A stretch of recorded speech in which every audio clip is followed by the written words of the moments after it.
Good morning, you listen to FloorDaily.net, and I'm Kemp Harr. This morning my guest is Nick Bach, the CEO and co-founder of 31st Street Capital. Nick, how you doing?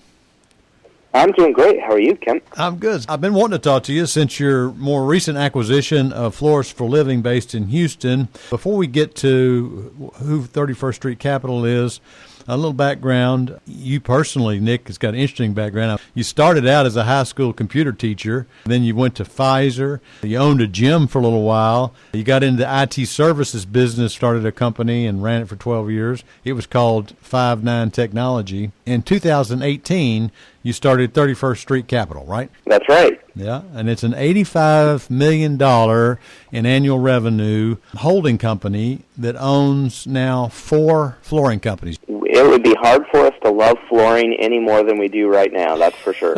Well, that was one. Well, let me just run through the ones you bought. The first one you bought was Floor Source in Phoenix. The second one you bought was a big one. Most people know as Carpet King in Minneapolis in the Minnesota area.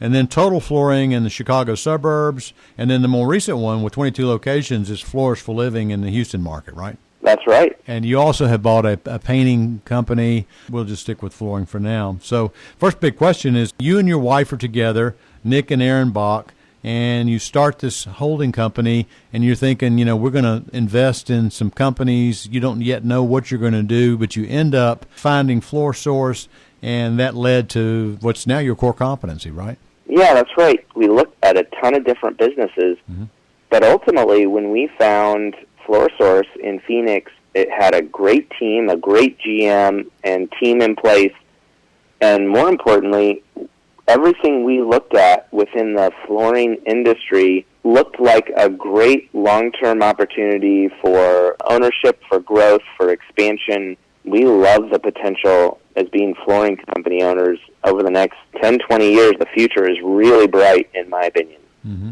And what is your source for funding for these acquisitions? Like you mentioned before, I've owned a number of businesses, including an IT services company, a gym, a medical billing company, and in 2018, I sold my ownership of the IT services company to my business partner because it was time to just do something else, find a different industry and find a next adventure. My wife and I are making these acquisitions with proceeds of that sale and then just through the performance of the companies that are in our portfolio. Okay, I got you. All right, the next big question is, are you in this for the long play? I mean, most private equity firms can either be 6 years, 7 years and flip, or people who get into this and just continue to build something. What's your play? The good news is we don't have the restraints of private equity because we don't have other investors' money. Yeah. So we don't have anybody saying, hey, how soon are you going to give me my money back? Our goal is to buy and hold long term. We have no horizon where we would say we've got to or we should sell these companies. And the best example of that is if we were private equity that needed to sell this in 5 years, we would be doing a roll-up where they're all the same brand and they do all the same things, but each of these companies is their own unique company and brand, and they do things in their own slightly different ways. Yeah. We love that. Our goal is to keep these things for a long time. You've kind of found, too, that you lucked into this flooring niche because it is a conglomeration of little family-owned companies. Yeah, it really is a unique industry.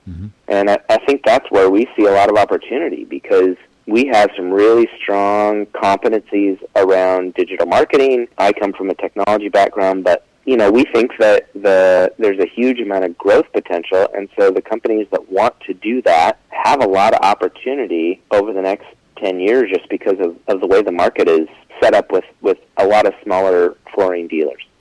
And looking at your website, you make it obvious that you're not done yet. You're looking for additional acquisitions.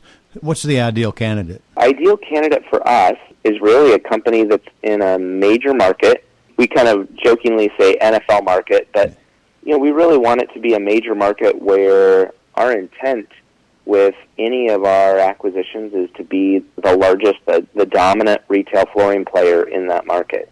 Our ideal candidate has at least $10 million in revenue. Yep. Hopefully they'd have a couple locations. Right. But probably most importantly, they've got a general manager, a COO, there's a leadership team in place that's ready to take the baton and really run that company. Mm-hmm. Okay.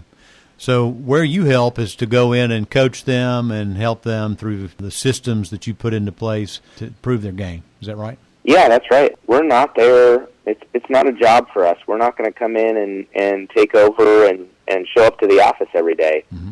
You know, we help them implement a system called Traction. Yeah. That's based on a book by Gino Wickman that we believe a lot in. And then really, it's just coaching that leadership team. It's amazing how talented the people are that we've found within these 4 companies, and they're ready for it. They want to be coached. They want to grow the company. Man, when you just let them do it, they do a great job. Yeah. Well, these last 2 happened pretty quickly, so that's probably been pretty exhausting for you, hasn't it?